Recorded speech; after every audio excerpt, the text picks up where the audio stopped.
And what is up, everyone? I am Joe DeHoyos. I'm the host of Beyond the Woodline. Real quick, like I like to do before we start the show, you guys don't know I'm actually a Bigfoot researcher here in Texas. I'm part of the JRG, which is the Jevning Research Group.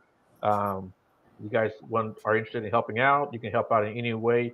You don't necessarily have to go out into the field and participate like that. We understand not everybody can do it or even wants to do it. Um, you can, do your research from behind the computer. You can do it on your phone. You can find witnesses for us, or you can find areas for us. You can look up the history, things like that, man. So don't worry about, they expect me to go out into the field all the time because we certainly don't. Even if you are a part of the team, there's no set amount of time that you've got to go out to the field. Um, no matter where your area of expertise is, you can always help us out. So, with that being said, tonight I have with me Matthew John. How you doing, Matthew? Great. Thanks for having me, Joe. Yeah, man, it was great, man. I don't remember if I found you on TikTok first or on Instagram first, but I know I wind up messaging you on Instagram, dude. I Yeah, really like your stuff. I actually checked out some of your YouTube videos too, man. It was very great. cool, and so I was just like, I just knew I had to have you on. So thanks a lot, man, for the communication, and we've had a chance to talk. So Yeah, I really do appreciate that a lot, man, a lot. yeah. Thank you for having me. Yeah. So I have in your title spiritual teacher and mentor, but you're so Yeah. much more, right? You're so hmm much more. And that's what really impressed me, dude. You cover a large variety, man. Um, what got you into all of this? Oh, yeah. I mean, well, it's obviously been quite a journey. I really was an atheist for most of my upbringing and my teenage years. And, I had a few glimpses when I was younger of especially just being really, really interested in the stars. That was when I look back, like the biggest thing I can remember. But really in my 20s, I, kind of unknowingly, like the fool card in the tarot, stepped off of the proverbial cliff and into this spiritual awakening journey. I always like to share on new shows that I'm on because it's a great story. There was one experience for me that really was the hallmark of the beginning of my awakening. And, after that, I could never turn back. And it was actually a mushroom trip that I didn't even plan on taking. It was it was a Friday night in downtown Buffalo, New York, and I had just it happened to have ingested a few mushrooms before I went out to the bars that night, and I was alone, and the mushrooms started kicking in, and I was like, all right, this bar environment's not really doing it for me, and I just started wandering, just walking through the streets, and I started feeling like I was being led or even being like pushed, like there was like this higher force kind of almost controlling my movement, and I found myself led to this clearing behind some bars, and it looked like it was this circle, and it looked like this space where homeless people maybe were sleeping and maybe teenagers were having parties and bonfires, but I was literally like pushed to the ground by some higher force, my soul, we could say, or higher self. And as I laid there, I looked up at the trees all around me, and on every leaf, every corner of every leaf became this golden bubble, and in every one of like ornaments, like tree ornaments. And every time I talk about it, I can see it in my third eye. And in every one of these golden ornaments, I saw a different self, a different version of self. And in that moment, even though I knew really nothing about extraterrestrials or past lives outside of like watching Star Trek and be like, oh, that's interesting. I just in that moment had this real experience of like, wow, I can experience just for this moment all these different aspects of me, some from other lifetimes here on Earth, and then some from outside of this Earth. And it was a true multidimensional experience. It was a true experience of my multidimensionality. And after that experience, I can never go back. And that's what began this journey now that has lasted, a decade and a half of seeking. And it'll be the rest of my life here on Earth of seeking. And that seeking, eventually turned to teaching, because I have, read thousands of books, and I've talked to thousands and thousands of people over the years in my work. I've done hundreds and hundreds of past life regressions and regressions leading people through the astral planes to their home planet or their home planets, in this galaxy or in different galaxies. And I've, led people through the experience of healing their traumas that come from past lives, that come from childhood. And, it just continues, and my work is always evolving. But I guess that's a little synopsis. I certainly didn't plan on being in this position. I would have much rather have been an entertainer, to be quite honest, a comedian or something like that. But this is where God put me. So this is what's meant to be. Well, dude, I think you're doing great, so I applaud you for that. Thank you. And I see that a lot of people follow you, and that's great. And people have a lot of good things to say about you when you read the comments and stuff. So, dude, that's telling of itself. So, thank you. Congratulations on that. Yeah, my journey started late in life. I'm 51, but it started about 3 years ago. And believe it or not, it was just Bigfoot for me, right? That's all. And then, like I said, 3 years ago, I started doing more spiritual stuff, and it led to me buying tarot cards and cards and crystals, right, and pendulums. And I would have never thought that I would be doing all this stuff right now. And I'm not good at all of it just yet, but I've learned so much. And I mean, I remember being a teenager and like seeing this stuff on TV. Like my memories of tarot, and now I'm a master at the tarot and I teach it. But my memories of the tarot growing up was like seeing the Miss Cleo ads on TV, and just me and my friends laughing about it. Like, call me now for your free reading. And it was just a joke, right? But then I never would have thought someday, oh my God, this would be my whole life. Right. Yeah. Yeah.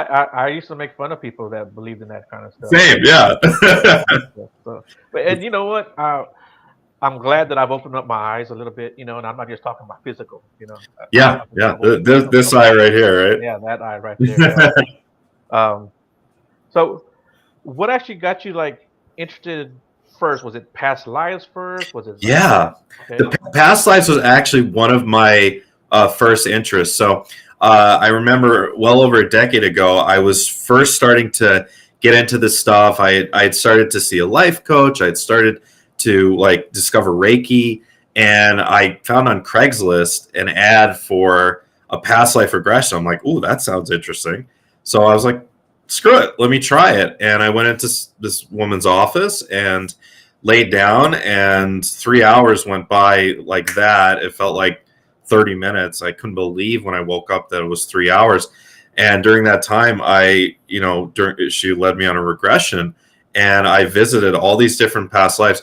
Most of them were pretty unpleasant, like, seeing myself as this like Mongolian child and having the village get raided, and just the most horrific things that can happen. Right in front of you was a 3-year-old child, and then like just other really awful lifetimes. But there was also this glimpse into this really like kind of magical looking positive lifetime that now when I look back, I believe it was my Lemurian, at least one of my Lemurian lifetimes. So past lives, from the very beginning of my spiritual awakening journey was a big interest. And shortly after that, I was so inspired by this one, past life regression that I had done on me, that at that time I had taken a life coaching course and I loved it. And I'm like, oh my God, this is awesome. I want to do this. I want to help people. I was always just very good at talking to people and being a good listener, and this was perfect.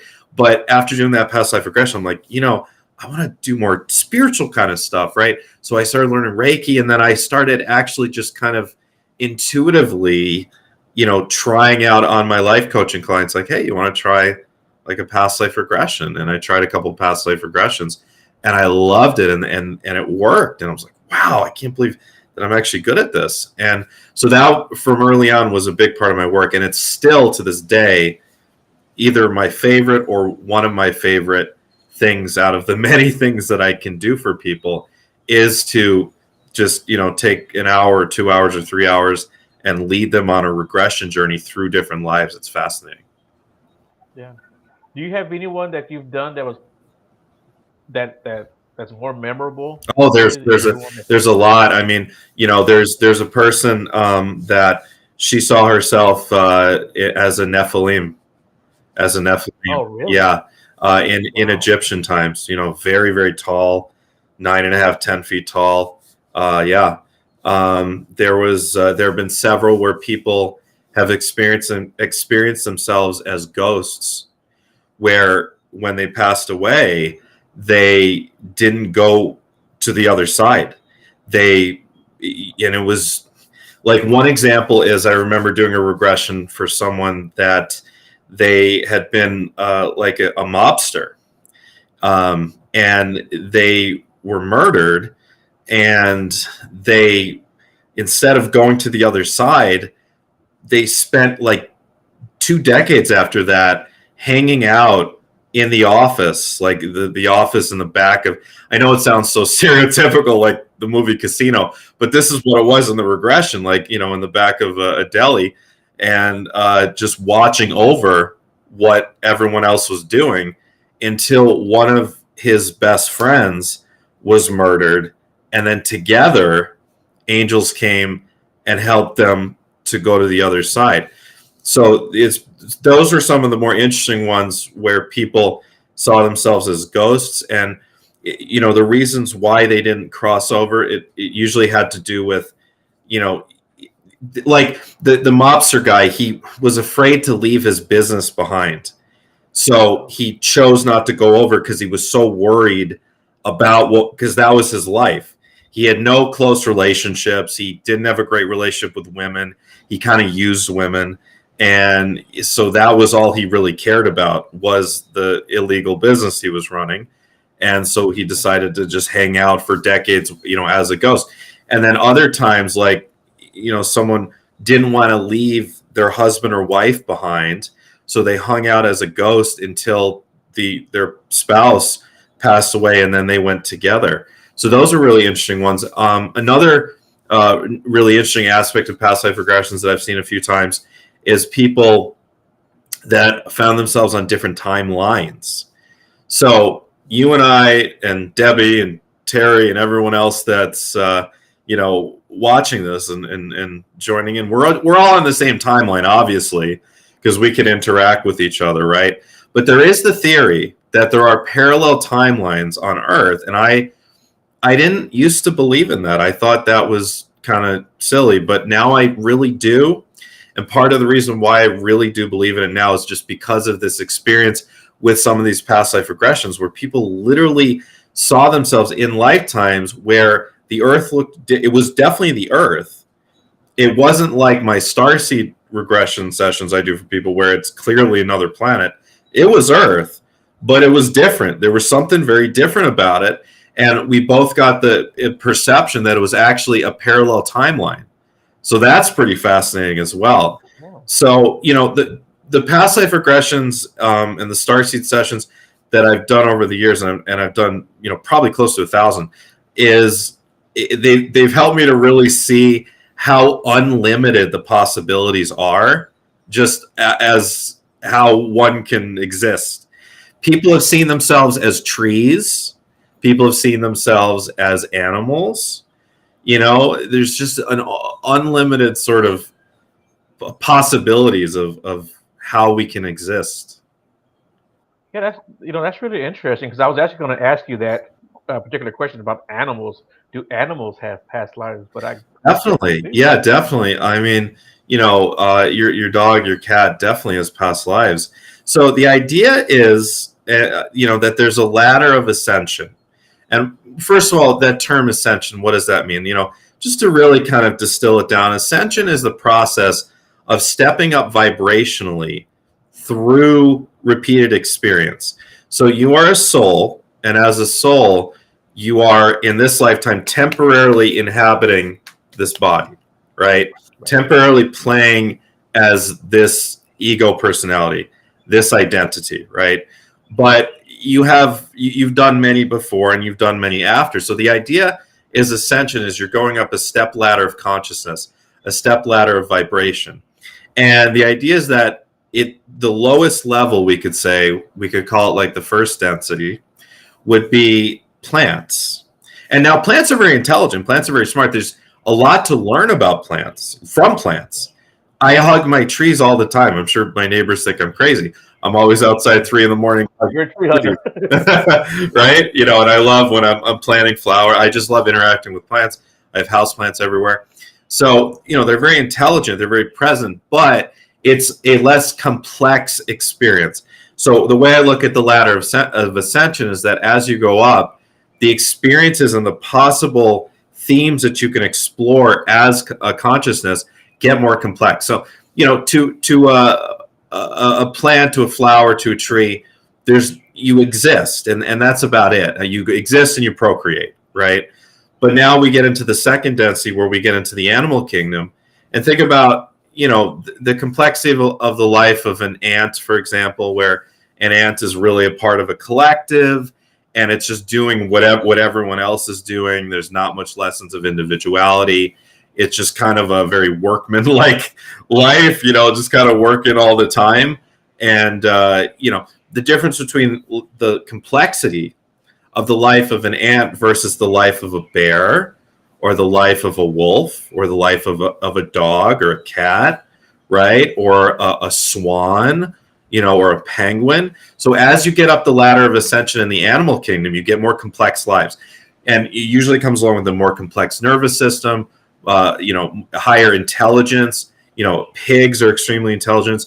Intelligent dogs are extremely intelligent. Bears are extremely intelligent, right? And they can do a lot of human type, problem solving things, right? And then after the animal kingdom, we get to the human kingdom, which is the third dimension, or the third density, right? And even in the human kingdom, there's a whole range where the idea is that perhaps we may even decide, at the beginning of the third density, to live a very primitive type life, like, even Neanderthal timelines, perhaps, just to get a taste of what it's like to be in this bipedal human body, and then move on to more complex lives of exploring, themes of family and society and work and career and pleasure versus pain and all that stuff.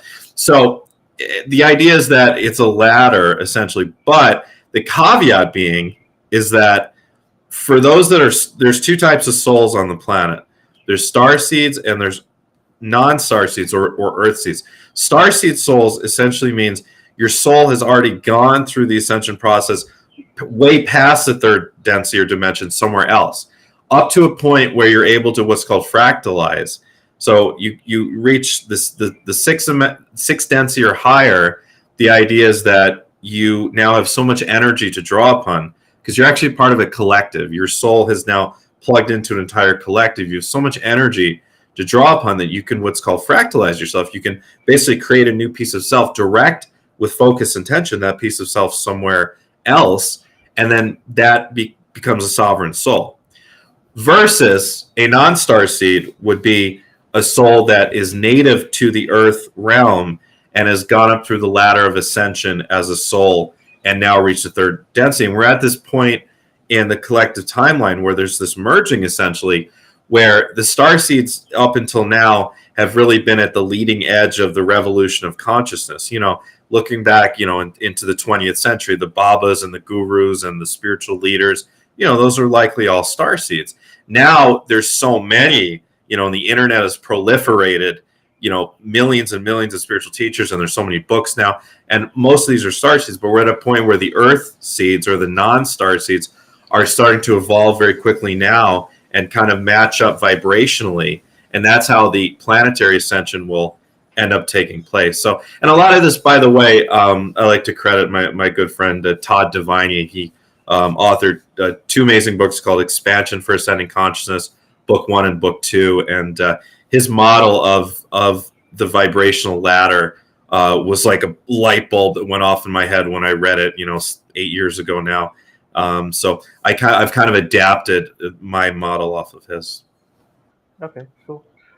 Real quick, Debbie has a question. Yeah. How many lives does one person usually Oh, that's have? a great question, Debbie. So it really varies, but what I've found doing my readings and past life regressions over the years, it's usually in the hundreds to, if I had to give it a range, I'd say the most common number is between 400 and 1,500 lives on Earth. But that doesn't take into account if you're a star seed, the numbers could be astronomical as far as how many incarnations elsewhere. We really are quite infinite in reality. But as far as Earth, human incarnations, that's kind of the range I've found to be most common. That's pretty good. Or really interesting about the star seeds actually.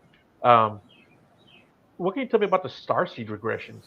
Yeah, so those are so much fun. In the Starseed regressions, I call them Starseed discovery sessions.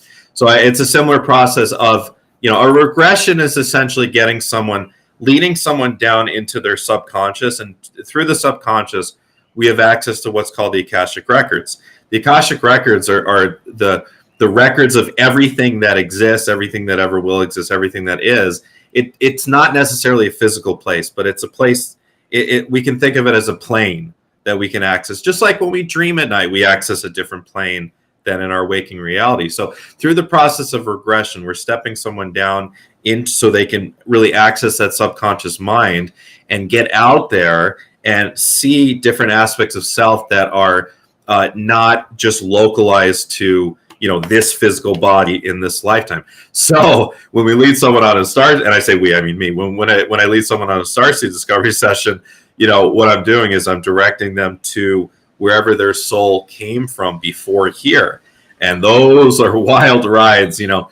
People can go to Syrian realms, Pleiadian realms, Arcturian realms, and all sorts of different realms from the Andromeda galaxy, Blue Avian realms, Lyran realms, or Lyran, Vegan realms, Cassiopean, and there's just almost, well, there really is infinite, but there's so many that are even common. The Yael, the Zeta Reticulans, the Mantis beings. So I mean, it's pretty wild. I think of like Syrian realms because I know myself as a Syrian starseed, and the Syrian planets. Some are almost completely water, and some are part water, part land.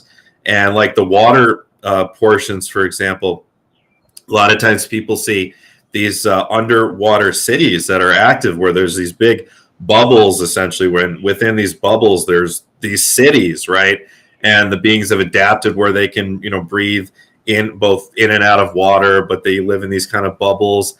And then on the surface of the planet, these cities are all made out of crystals, all the buildings made out of quartz, and a lot of the people choose to live kind of just underground, just underneath the surface in these quartz crystal caves. And the people, they look very blue. A lot of people think they kind of look like the Avatar beings, but they have no hair. And the Syrians are masters of using crystals. So everything is made out of quartz, and everything they do, they use quartz. Supposedly, the Syrians were the extraterrestrials that basically assisted the Atlanteans. After the fall of Atlantis and Lemuria 12,000 years ago, supposedly, after that there was an exodus of before the great floods, there's an exodus of tens of thousands or hundreds of thousands of Atlantean humans that went to Egypt up the Nile, and the Syrians assisted them in building the pyramids, supposedly. If we look at, if we're very objective, it's hard to see, how humans with supposedly primitive technology, as we're taught in our textbooks, in the modern day, could have possibly built those incredible structures, right?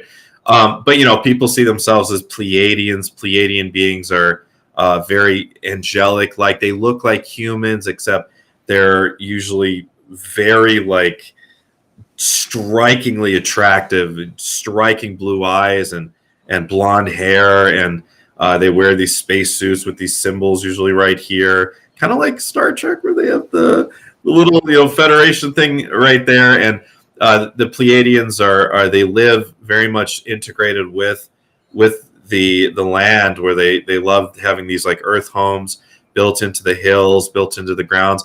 They have community farming. They raise their children communally. They're very peaceful beings. They have really peaceful relationships with all the animals around them. You have the Arcturians. The Arcturians are generally seen as the shorter, kind of dark, kind of indigo to navy sort of color.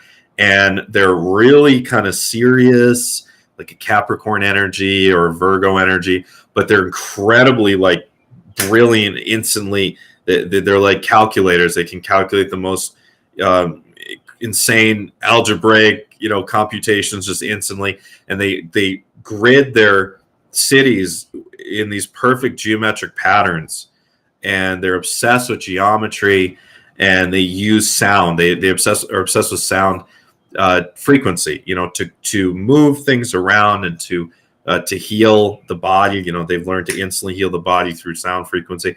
It goes on and on. There's just so many different types of star collectives out there, and I've been doing these star regressions for quite a while now, so I have hundreds and hundreds of accounts of people seeing themselves on these other planets.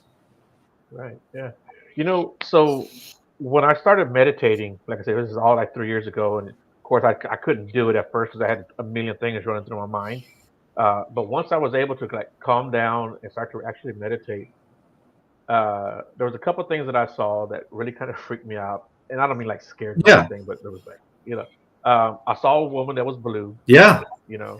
and then I saw a city that was made. It looked like it was made out of metal, and I don't know where this was at, but it looked real enough, It certainly could have been Syrian. I mean, the blue is indicative of Syrian potentially, and the cities. I've had many people and myself, regress to Sirius, and Sirius is a star, by the way. There's Sirius A, Sirius B, and also probably Sirius C, it seems. So there's all sorts of planets, around those three stars. So each one is going to look a little bit different, but some of them, the towers in the city can actually look a little more metallic because they're so shiny, right, but they're really made out of some sort of crystal. They would use crystal for everything rather than metal, but yeah, it certainly could reflect off of the sun. And on the Syrian planets, you're going to see two stars. You're going to see dual stars, and maybe a third if Sirius C is real, which I believe it is. So yeah, that very well could have been Syrian. Yeah, that's interesting. I haven't seen it since. It's been at least a year. So, but okay, all the time that they have visitations from what looks like extraterrestrials in meditation, in their dream space, even in waking reality. I mean, it was like 6 years ago now, I was visited by a blue avian, being. The blue avians, for reference, this is what Thoth was. Thoth was a blue avian, right? From Egyptian lore. The beak, right? And the blue avians are very, very high dimensional, very powerful beings. And I was just not even thinking of anything, to the sort. I was just, like we do, I was taking a shower, and like we do, we're just thinking about all these different things we have to do or problems to solve or whatever. And then I just get out of the shower, and there's just this, I'm seeing it with my third eye. There's this massive blue being with wings standing in front of me. I just feel overcome by this like orgasmic sense of peace and bliss, and then after a couple seconds, I said, hi, hello, hi. And then after 8 or 10 seconds, faded away.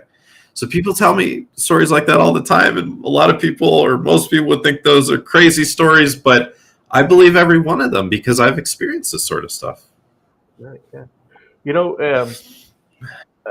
So before I get to Terry's comment, when you mentioned the trees and stuff and you hug the tree, where I go out and I do my research for my Bigfoot stuff, there's a tree that I always go visit. I always give it water.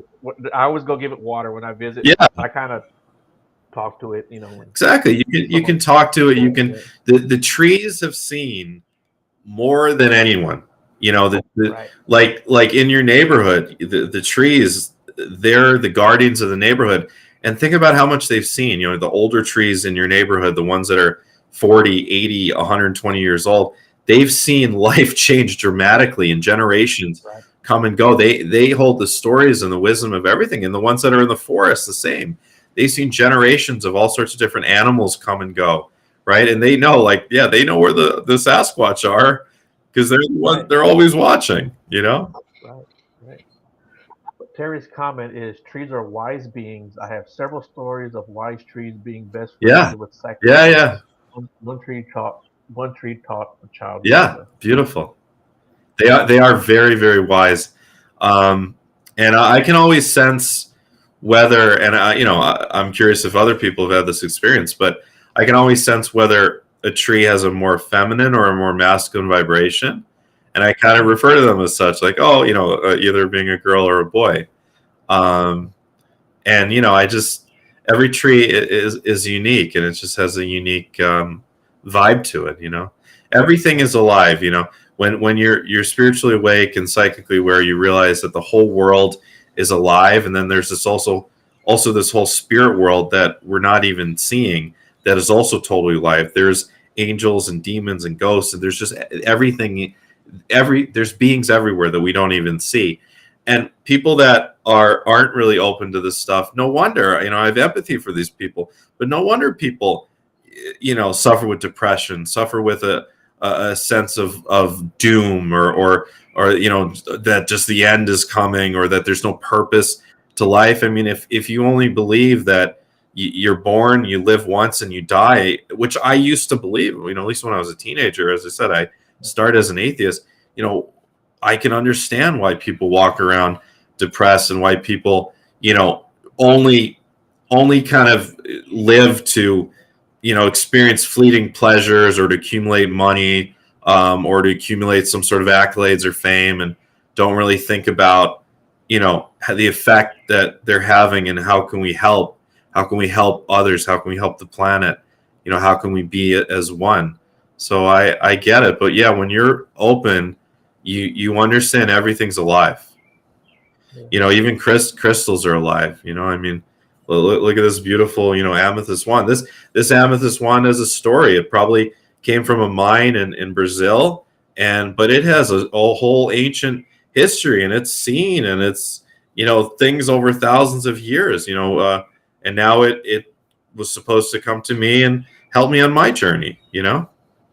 Yeah. And I like that you said that help you on your journey. Yeah, because that's how I kind of feel about my stuff. I kind of feel that it came to me Yeah. too. So yeah, Just like that's pets right. do. We never truly choose a dog or a cat to be a companion. They choose us. Right. And the same with crystals and pendulums and everything. And it's a great way when you actually like consciously get that. Then it's a lot of fun. You go to a metaphysical shop or a crystal shop, and just what speaks to me. So I do that when I go to. I also do that with art. I love collecting paintings, and anytime I go to an art gallery, it's the same. It's like, what speaks to me, what's supposed to come to me. And it's a great way to go about life. Everything is in its Yeah. rightful place. Yeah. I did that with my tarot and my oracle Yeah, cards. yeah, I was same. like, okay, Yeah, that too. Yeah, which one is going to call me? Which one right, is, right. yeah, I like that. Yeah. So you've got a lot of like great energy, and you've talked Thank about you. like peace and bliss. Have you ever been scared doing this? Has anything ever like disturbed?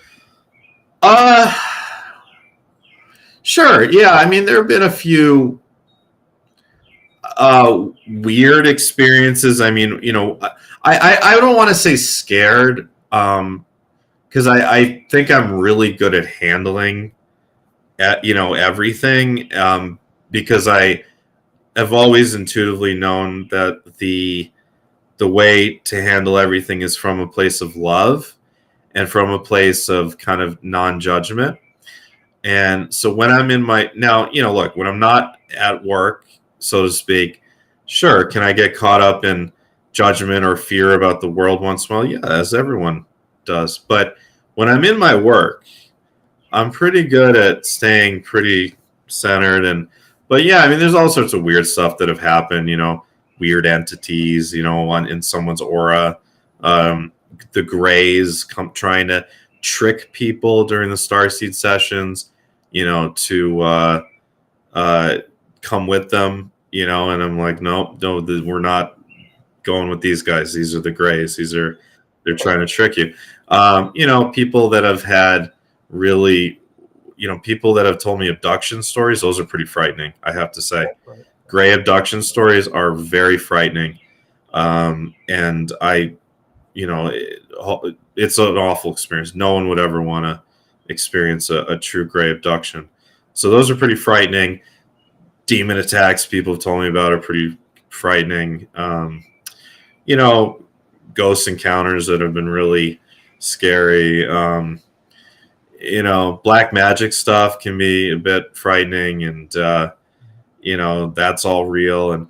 But when I'm at work, I truly don't fall into the fear, because I know how I need to be. I'm a shaman, so I know that I need to stay centered. But the stories, can be a bit frightening.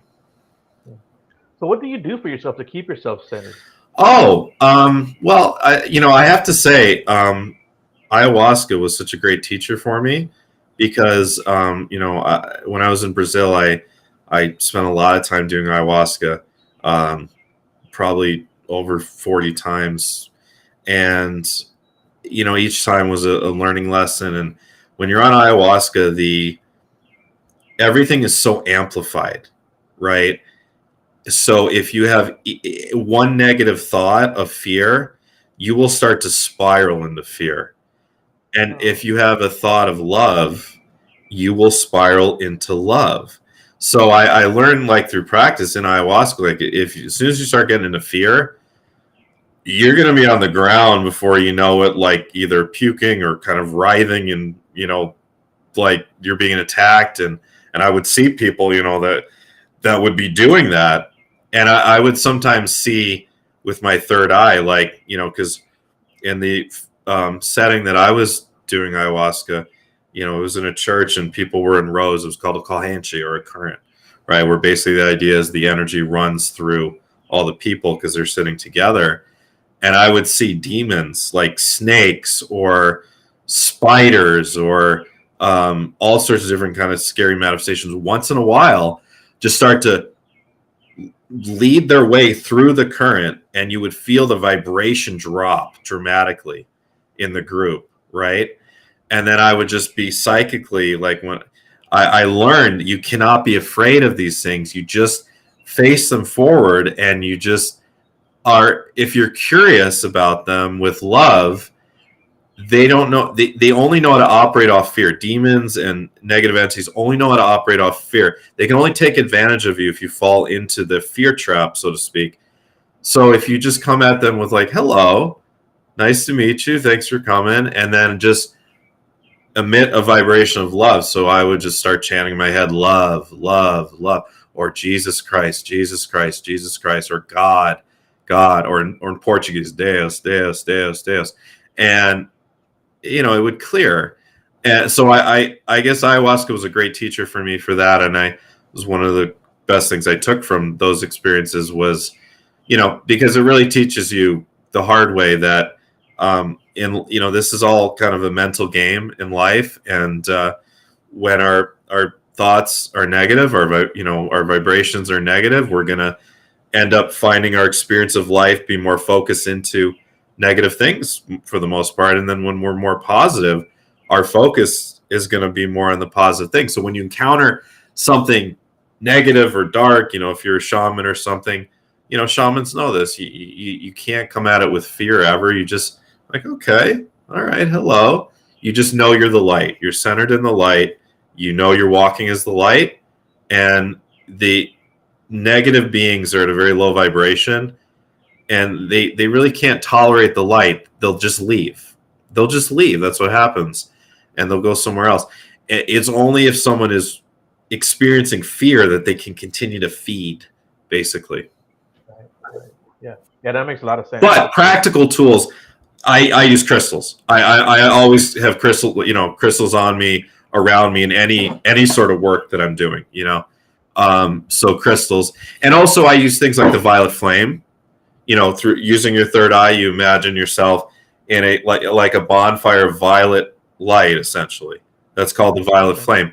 You could use that on other people to help clean their auras. You could use it on anything to clean anything. I use white light, surrounding myself in white light, surrounding the other in white light. I use sage. I use Palo Santo. And then if I'm doing like clearing work on someone's aura, I have, methods for clearing. So there's a methodology and there's a lot of tools as well. And when you have tools, you definitely just feel more confident, in general. Even when I was doing ayahuasca, I always had crystals in my pocket.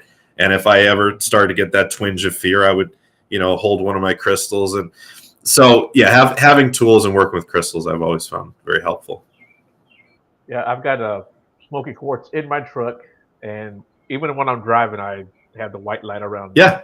And I've got crystals in my backpack, and of course, I got crystals behind me. Yeah, So, they carry a vibration, and if you got crystals around you, it's just you're hedging your bets where it's going to be more likely that you're going to kind of walk through life in more gracefully, have an easier kind of path of it than if you're carrying like negative vibrations with you, Right. And when you talked about like some of the negative stuff earlier, um, so I had like a hex put on me. I didn't know it at first. And a friend of mine, he lived in South Carolina, and he called me from South Carolina. He says, "Hey, Stacy," which was his wife. He goes, "She's thinking about you, and she needs to ask you some stuff. She's really sick thinking about you." And I was like, "Okay." And that's what actually started my journey, because she started naming all the stuff that was happening to me, because I was in a bad spot. I was really bad. And she's like, "This is what's going on with you." And she said, "Do you know this person?" And she said the name. I was like, "Yep."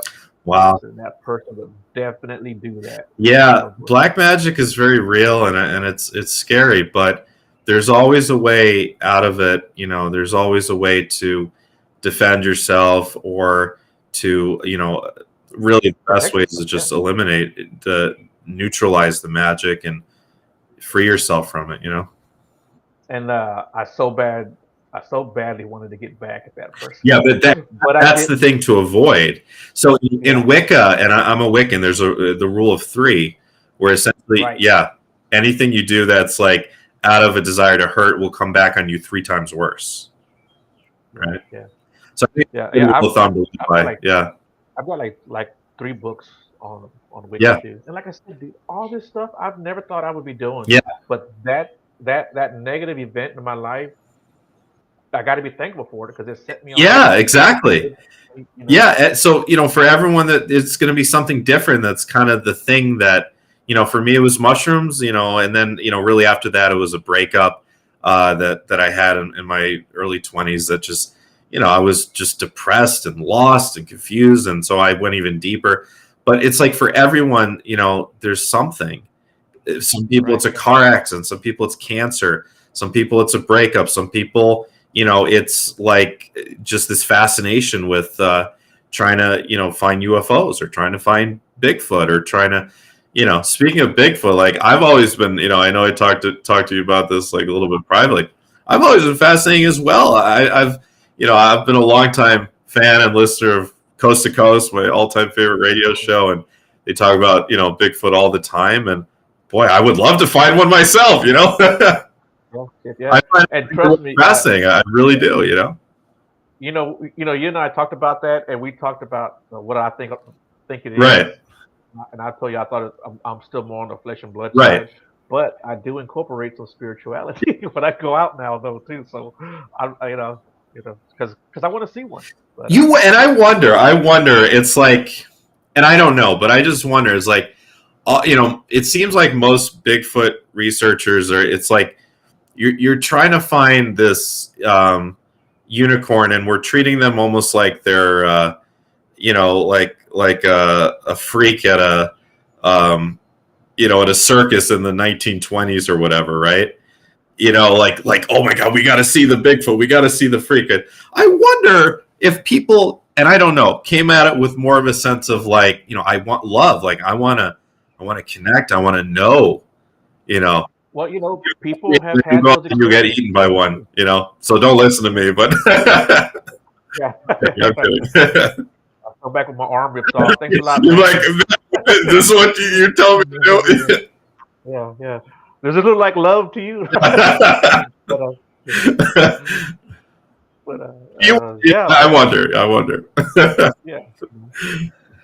So one more thing I wanted to touch on was astrology. Oh yeah. Sure. And so when it comes to astrology, how does that affect our everyday lives? Oh my God, it affects every every part of our lives, and we just don't really know it. A great example is, for everyone watching live or watching in the days following this, we're just exiting a Mercury retrograde period, right? We're actually the Mercury station direct on Sunday, May 14th, and when Mercury stations either retrograde or direct, it has the most powerful impact, and it causes the most problems, the most disruptions. Mercury retrograde began right. SpaceX was doing a launch like right the day before or 2 days or something before Mercury station retrograde, when it was super powerful, and they had to cancel the launch like with 9 seconds left, Oh, and then they tried it again a couple days later and it blew up. And it's like you wonder if they actually had an astrologer on staff, like maybe they would have been like, oh, maybe we should try at a different time. I don't know, but just Mercury retrograde, whether you are aware of it or not, it affects your everyday life. It's during Mercury retrograde periods, you will have miscommunications with others via email, via text message. People will misinterpret what you're saying. You'll misinterpret what others are saying. Your car will break down. Flights will be delayed.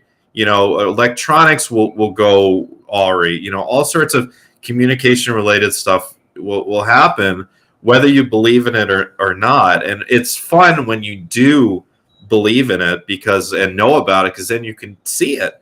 Like this is kind of like a mundane 3D representation of it, but I'm a big sports guy, so like the Mets and the Nationals on Saturday, they had this 4-hour rain delay, and everyone was going crazy on Twitter and on the broadcast because the Nationals weren't communicating anything to people, and it wasn't raining, and yet they were keeping the tarp on. And then after 4 hours of not telling anyone anything, they go out and they're having all these conversations. They decide they can't play, and they're going to pick it up again tomorrow. So it's just like, even in sports, during the NBA, the NHL playoffs, so many times during the Mercury retrograde, the scoreboard went out, or the bug at the bottom of the screen, the time, stopped working, so that's Mercury retrograde. And then it's like, okay, you look at what season we're in.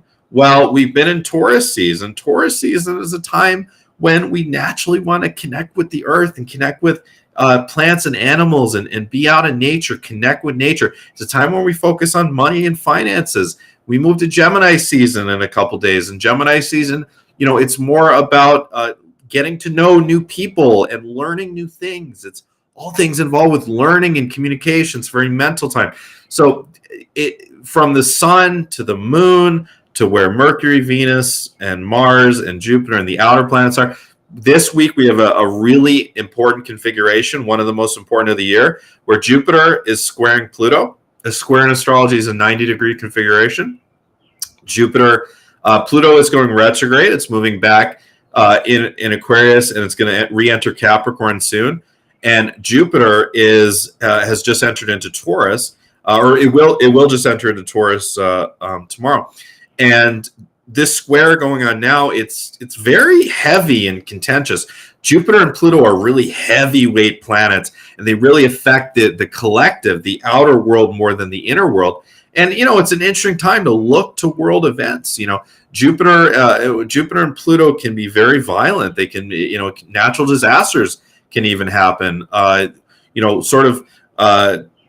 Big like stories in the news about scandals and things like that. And so it's an interesting time this week to see what happens. A great example of like Jupiter's effect most recently.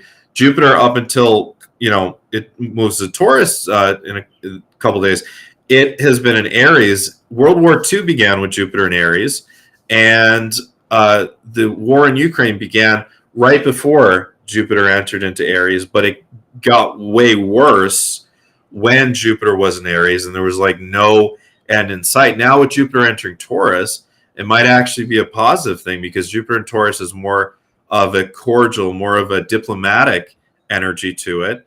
And there's astrologically at least, a strong possibility, I think, over the next 6 months that there is some sort of resolution actually in the war. But it would have never happened with Jupiter in Aries, because Aries is an aggressive Martian violent energy, where Taurus is very chill, structured, stable, calm energy, right? So astrology really it's not necessarily predictive, but what astrology does, it creates a template.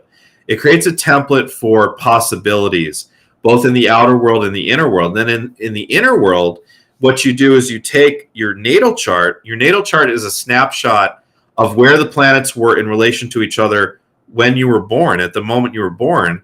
And that natal chart essentially creates your personality. If you tell me your rising sign and your sun sign, I'm going to kind of know, how you go about life and who you are just from that. And then if we look deeper into your Mercury and your Venus and your Mars, and then your houses and your nodes, so I love doing astrology readings. I do them almost every day in my work for people, because we can tell so much about someone's personality and also about their potential future. But, on the personal level, you kind of overlay the natal chart with where the planets are now. And that's what you get, what's called transit. So, when, Mars, transits your sixth house, watch out, watch out for accidents, or Uranus transits your sixth house, watch out for accidents or whatever. When Jupiter transits your second house, you may find yourself coming into money. There's all sorts of different manifestations that when the transits happen, that there's a higher probability of things or less probability of things happening in your life. But it is a template, and it's not necessarily predictive. And we do have free will. We absolutely have free will to essentially take the possibilities and probabilities and either go in that direction or go against them. Good.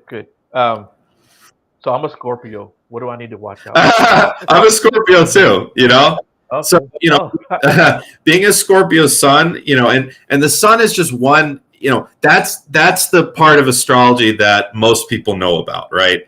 Most people know, like, okay, I'm a Scorpio or I'm a Libra or whatever, but it goes so much deeper. And actually, in ancient times, it was actually the rising sign or the ascendant that was more important than the sun sign. And certainly, Joe, if you'd like, sometime, outside of this podcast, I can do an astrology reading for you, no charge. Yeah, definitely. But as a Scorpio sun, generally our life is about searching and researching and investigating and trying to understand. And as Scorpios, we generally navigate the light and the dark in some way or another.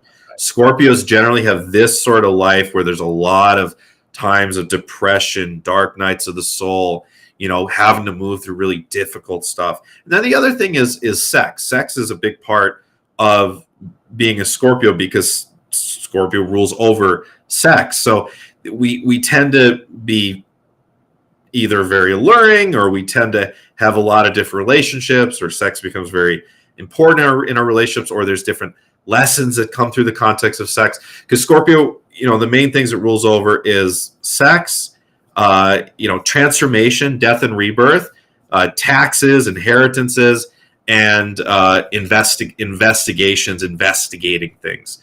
You're an investigator. That's your career. That's perfect for a Scorpio. A Scorpio in like a career where they're investigating things. And I investigate. My career is about trying to figure out everything, trying to figure out how life works, how the universe works, figuring out all these different ET races, figuring out past lives. And then for you, at least for now, and maybe your career will expand in the future. Who knows, right? You're a Scorpio will keep going. They won't quit. There's a tenacity. They will continue to investigate until they uncover what they're looking for. Yeah, man, I'm a typical Scorpio all the way. I'm gonna tell you that Yeah. But we could look at your ascendant and your moon sign, and we could look at your houses. We can look at your north node and your south node to see what your soul's destiny is in this lifetime. Where your soul came from in past lives. There's so much, and then there's people that do specific like niche astrology where they'll do medical astrology, where they can actually look at the planets and the houses and look at when medical issues are likely to arrive, when they'll resolve. Financial astrology, looking at your finances through the context of the natal chart. There's so much you can see, your family members in your natal chart. So it really is, it's actually been one of the most important aspects of my career over the past 5 years, is diving deeper and deeper into astrology, and just really seeing that the planets really do kind of rule over everything. They set the stage, they set the table for us, and then it's up to us how, what we take from that and which paths we choose. Just because you have, your Jupiter return, for example, which is a very positive time in it. Let's say your Jupiter is also conjunct your Sun, or conjunct Mercury or whatever, and we'd think, wow, that's a great time for business, great time for career, great time for wealth. Well, you could choose to not take advantage of that. You could, stay mired in addiction or self-sabotage or hedonism, and just not really take advantage of that, auspicious period in your life. And then the same when it comes to when you have a kind of a trap period, or a difficult transit in your life. You got a lot of 8th house transits or 12th house transits, or there's just some difficult, major aspect in your chart, or whatever it is, or the Saturn return. Every time Saturn comes around your chart every 29 years or so. Anyways, you can have a smoother ride of it, and you can kind of learn what life is trying to teach you very quickly, or you cannot, and you can be stubborn. You can stay mired in it and take the scenic route, so to speak. So we do have free will with everything. It's just that a lot of times we're kind of, in reality, choosing between different paths that are possibilities, that are kind of pre-written possibilities.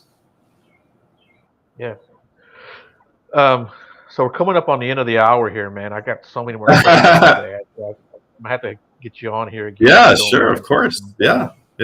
Tell everybody where they can find you. Oh, absolutely. So my website is really easy. It's youaredivinehuman.org, all spelled out, youaredivinehuman.org.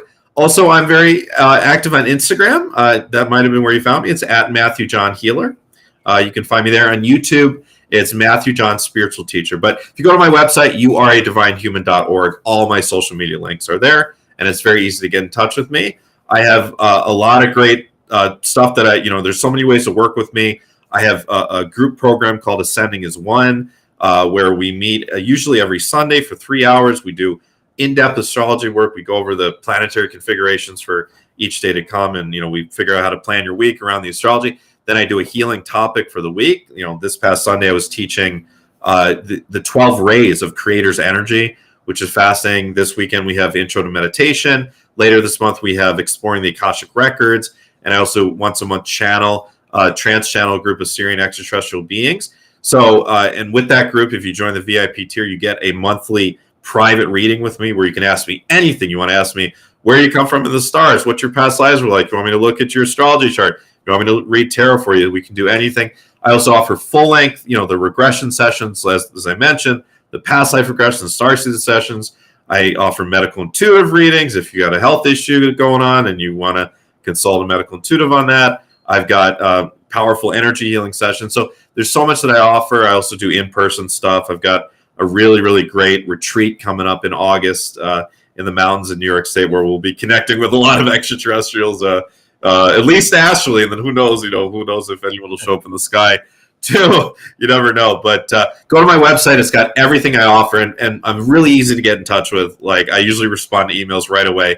So contact me through my website. So again, it's youaredivinehuman.org. And if you can't contact him, contact me, and I'll keep calling him till he answers. Yeah, I'm very accessible. Yeah, but he's a good guy to contact. He's a great guy, great energy, Thank man. you. He's got Thank a lot of, I'm gonna say this, but I don't mean it the way it sounds. You got a lot of followers, but not just because people follow you. People follow you because they like you. And I think thank you. Like I said, yeah, no, I do hear that a lot. I hear that people just enjoy the way that I teach things, or the way that I talk about things, and people tend to find me very personable and genuine, and I take pride in all that. Yeah. And you are, man. You're a great guy. Thank you. Thanks a lot for doing the show. I appreciate it. Yeah, I had a great time. I really enjoyed it so much, and I hope your audience did as well. I'm sure they did. Yeah, thanks for all the comments in the in Yeah, the thanks to chat. everyone We that appreciate it. was commenting. I appreciate it. And with that being said, everyone have a good night. And hold on real quick, Matthew. But everybody else, y'all have a good night. And we'll talk to you next Monday.